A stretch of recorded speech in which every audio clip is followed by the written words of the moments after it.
Alina tercinta, bersama surat ini kukirimkan padamu sepotong senja dengan angin, debur ombak, matahari terbenam, dan cahaya keemasan. Apakah kamu menerimanya dalam keadaan lengkap? Seperti setiap senja di setiap pantai, tentu ada juga burung-burung, pasir yang basah, siluet batu karang, dan barangkali juga perahu lewat di kejauhan. Maaf, aku tidak sempat menelitinya satu persatu. Mestinya ada juga lokan, batu yang berwarna-warni, dan bias cahaya cemerlang yang berkeretap pada buih yang bagaikan impian selalu saja membuat aku mengangankan segala hal yang paling mungkin kulakukan bersamamu. Meski aku tahu semua itu akan tetap tinggal sebagai kemungkinan yang entah kapan menjadi kenyataan. Kukirimkan sepotong senja ini untukmu, Alina, dalam amplop yang tertutup rapat, dari jauh, karena aku ingin memberikan sesuatu yang lebih dari sekedar kata-kata. Sudah terlalu banyak kata di dunia ini, Alina, dan kata-kata ternyata tidak mengubah apa-apa. Aku tidak akan menambahkan kata-kata yang sudah tak terhitung jumlahnya dalam sejarah kebudayaan manusia, Alina. Untuk apa? Kata-kata tidak ada gunanya dan selalu sia-sia. Lagi pula siapakah yang masih sudi mendengarnya? Di dunia ini semua orang sibuk berkata-kata tanpa pernah mendengar kata-kata orang lain. Mereka berkata-kata tanpa peduli apakah ada orang lain yang mendengarnya. Bahkan mereka juga tidak peduli dengan kata-katanya sendiri. Sebuah dunia yang sudah kelebihan kata-kata tanpa makna. Kata-kata sudah luber dan tidak dibutuhkan lagi. Setiap kata bisa diganti artinya. Setiap arti bisa diubah maknanya. Itulah dunia kita, Alina. Kukirimkan sepotong senja untukmu, Alina. Bukan kata-kata cinta. Kukirimkan padamu sepotong senja yang lembut dengan langit kemerah-merahan, yang nyata dan betul-betul ada dalam keadaan yang sama seperti ketika aku mengambilnya saat matahari hampir tenggelam ke balik cakrawala. Alina yang manis, Alina yang sendu. Akan kuceritakan padamu bagaimana aku mendapatkan senja itu untukmu. Sore itu aku duduk seorang diri di tepi pantai, memandang dunia yang terdiri dari waktu, memandang bagaimana ruang dan waktu bersekutu, menjelmakan alam itu untuk mataku. Di tepi pantai, di tepi bumi, semesta adalah sapuan warna kemasan dan lautan adalah cairan logam meski buih pada debur ombak yang menghempas itu tetap saja putih seperti kapas, dan langit tetap saja ungu, dan angin tetap saja lembab dan basah, dan pasir tetap saja hangat ketika kususupkan kakiku dalamnya. Kemudian tiba-tiba senja dan cahaya gemetar. Keindahan berkutat melawan waktu dan aku tiba-tiba teringat padamu. Barangkali senja ini bagus untukmu, pikirku. Maka ku potong senja itu sebelum terlambat. Ku kerat pada 4 sisi lantas, ku masukkan ke dalam saku. Dengan begitu keindahan itu bisa abadi dan aku bisa memberikannya padamu. Setelah itu, aku berjalan pulang dengan perasaan senang. Aku tahu kamu akan menyukainya, karena aku tahu itulah senja yang selalu kamu bayangkan untuk kita. Aku tahu kamu selalu membayangkan hari libur yang panjang, perjalanan yang jauh, dan barangkali sepasang kursi malas pada sepotong senja di sebuah pantai, di mana kita bisa bercakap-cakap seperti memandang langit sambil berangan-angan, sambil bertanya-tanya apakah semua ini memang benar-benar telah terjadi. Kini, senja itu bisa kamu bawa kemana-mana. Ketika kau meninggalkan pantai itu, kulihat orang-orang datang berbondong-bondong. Ternyata mereka menjadi gempar karena senja telah hilang. Kulihat cakrawala itu berlubang sebesar kartu pos. Alina sayang, semua ini telah terjadi dan kejadiannya akan seperti itu. Aku telah sampai ke mobil ketika di antara kerumunan itu, kulihat seseorang menunjuk-nunjuk ke arahku. Dia yang mengambil senja itu. Saya lihat dia mengambil senja itu. Kulihat orang-orang itu melangkah ke arahku. Melihat gelagat itu, aku segera masuk mobil dan tancap gas. Catat nomornya. Aku melejit ke jalan raya. Ku kebut mobilku tanpa perasaan panik. Aku sudah berniat memberikan senja itu untukmu dan hanya untukmu saja, Alina. Tak seorang pun boleh mengambilnya dariku. Cahaya senja yang kemasan itu berbinar-binar di dalam saku. Aku merasa cemas karena meskipun kaca mobilku gelap, tapi cahaya senja itu cukup terang dilihat dari luar. Dan ternyata cahaya senja itu memang menembus segenap celah dalam mobilku. Sehingga mobilku itu meluncur dengan nyala cemerlang ke aspal maupun ke angkasa. Dari radio yang kusetel aku tahu berita tentang hilangnya senja telah tersebar kemana-mana. Dari televisi, dalam mobil bahkan kulihat potretku sudah terpampang. Aduh, baru hilang satu senja saja sudah paniknya seperti itu. Apa tidak bisa menunggu sampai besok? Bagaimana kalau setiap orang mengambil senja untuk pacarnya masing-masing? Barangkali memang sudah waktunya dibuat senja tiruan yang bisa dijual di toko-toko, dikemas dalam kantong plastik dan dijual di kaki lima. Sudah waktunya senja diproduksi besar-besaran supaya bisa dijual anak-anak pedagang asongan di perempatan jalan. Senja, cuma 1.003. Di jalan tol mobilku melaju masuk kota. Aku harus hati-hati karena semua orang mencariku. Sirena mobil polisi meraung di mana-mana. Cahaya kota yang tetap gemilang tanpa senja membuat cahaya kemasan dari dalam mobilku tidak terlalu kentara. Lagi pula di kota, tidak semua orang peduli apakah senja hilang atau tidak. Di kota kehidupan berjalan tanpa waktu dan tidak peduli pagi, siang, sore, atau malam. Jadi tidak pernah penting senja itu ada atau hilang. Senja cuma penting untuk turis yang suka memotret matahari terbenam. Boleh jadi hanya demi alasan itulah senja yang kubawa ini dicari-cari polisi. Sirena polisi mendekat dari belakang. Dengan pengeras suara polisi itu memberi peringatan. Pengemudi mobil Porsche abu-abu metalik nomor SG19658A harap berhenti. Ini polisi. Anda ditahan karena dituduh telah membawa senja. Meskipun tak ada peraturan yang melarangnya, tapi berdasarkan aku tidak sudi mendengarnya lebih lama lagi. Jadi kulibas dia sampai terpental keluar pagar di tepi jalan. Kutancap gas dan menyelip-nyelip dengan lincah di jalanan. Dalam waktu singkat, kota sudah penuh raungan sirena polisi. Terjadi kejar-kejaran yang seru, tapi aku lebih tahu seluk-beluk kota, jalan dengan cahaya yang bermain warna.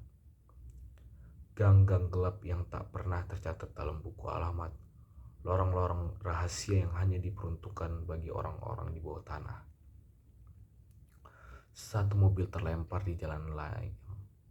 Satu mobil lain tersesat di sebuah kampung, dan satu mobil lagi terguling-guling menabrak truk dan meledak lantas terbakar. Masih ada 2 polisi bersepeda motor mengejarku. Ini soal kecil.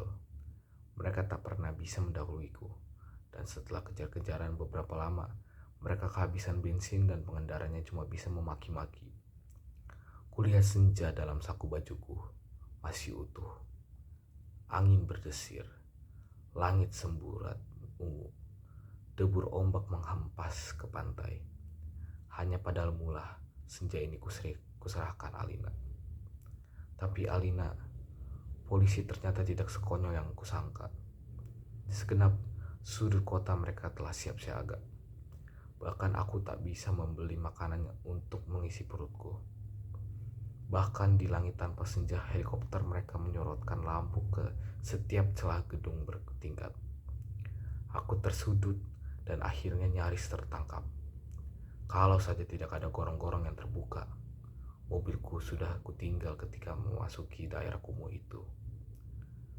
Aku berlari di antara gudang, rumah tua, tiang serta temali. Terjatuh di atas sampah, merayapi tangga-tangga reot, sampai seorang gelandangan menuntunku ke suatu tempat yang tak akan pernah kulupakan dalam hidupku. Masuklah, katanya tenang. Di situ kamu aman. Ia menunjuk gorong-gorong yang terbuka itu. Ada tikus keluar dari sana. Baunya bacin dan pesing. Ku tengok ke bawah. Kulihat kelelawar bergantungan. Aku ragu-ragu. Namun deru helikopter dengan lampu sorotnya yang mencari-cari itu menunjukkan keraguanku. Masuklah, kamu tidak punya pilihan lain.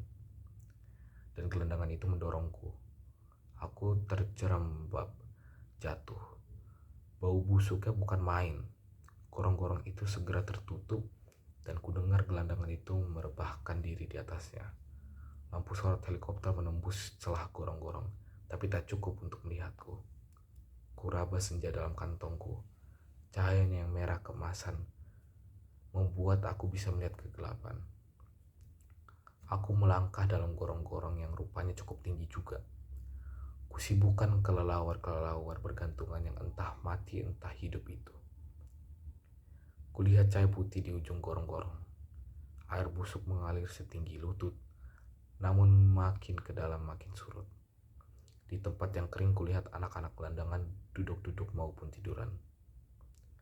Mereka berserakan memeluk rebana dengan mata yang tidak memancarkan kebahagiaan. Aku berjalan terus melangkahi mereka dan mencoba bertahan. Betapapun ini lebih baik daripada aku harus menyerahkan senja Alina. Di ujung gorong-gorong di tempat cahaya putih itu ada tangga menurun ke bawah. Kuikuti tangga itu. Cahaya semakin terang dan semakin benderang. Astaga, kamu boleh tidak percaya Alina, tapi kamu akan terus membacanya.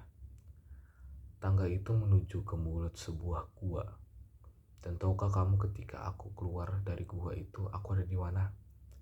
Di tempat yang persis sama dengan tempat di mana aku mengambil senja itu untukmu Alina. Sebuah pantai dengan senja yang bagus. Ombak, angin, dan kepak burung tak lupa cahaya kemasan dan bias ungu pada megah-megah yang berarak, bagaikan aliran mimpi. Cuma saja tidak ada lubang sebesar kartu pos. Jadi meskipun persis sama, tapi pasti bukan tempat yang sama. Tempatnya saja di dalam gorong-gorong. Aku berjalan ke tepi pantai, tenggelam dalam guyuran alam yang perawan. Nyiur tentu saja. Matahari dan dasar lautan yang bening dengan lidah ombak yang mendesis-desis. Tak ada cottage, tak ada barbecue, tak ada marina. Semua itu memang tidak perlu. Senja yang bergetar melawan takdir membiaskan cahaya kemasan ke tepi semesta. Aku sering malu sendiri melihat semua itu Alina. Apakah semua itu mungkin diterjemahkan dalam bahasa? Sambil duduk di tepi pantai aku berpikir-pikir, untuk apakah semua ini kalau tidak ada yang menyaksikannya? Setelah perjalanan ke sana kemari, aku tahu kalau dunia dalam gorong-gorong ini kosong melompong. Tak ada manusia, tak ada tikus, apalagi dinosaurus. Hanya burung yang berkepak, tapi ia sepertinya bukan burung yang bertelur dan membuat sarang. Ia hanya burung yang dihadirkan sebagai ilustrasi senja. Ia hanya berkepak dan berkepak terus di sana. Aku tak habis pikir, Alina. Alam seperti ini dibuat untuk apa? Untuk apa senja yang bisa membuat seseorang kepingin jatuh cinta itu jika tidak ada seekor dinosaurus pun menikmatinya? Sementara di atas sana, orang-orang ribut kehilangan senja. Jadi begitulah Alina. Kuambil juga senja itu. Kukerat dengan pisau Swiss yang selalu kubawa. Pada 4 sisinya sehingga pada cakrawala itu terbentuk lubang sebesar kartu pos. Dengan 2 senja di saku kiri dan kanan, aku melangkah pulang. Bumi berhenti beredar di belakangku, menjadi kegelapan yang basah dan bacin. Aku mendaki tangga kembali menuju gorong-gorong bumiku yang terkasih. Sampai di atas, setelah melewati kelelawar bergelantungan, anak-anak gelandangan berkaparan, dan air setinggi lutut, kulihat polisi-polisi berhelikopter sudah pergi. Gelandangan yang menolongku sedang tiduran di bawah tiang listrik sambil meniup saksofon. Aku berjalan mencari mobilku. Masih terparkir dengan baik di supermarket. Tampaknya bahkan baru saja dicuci.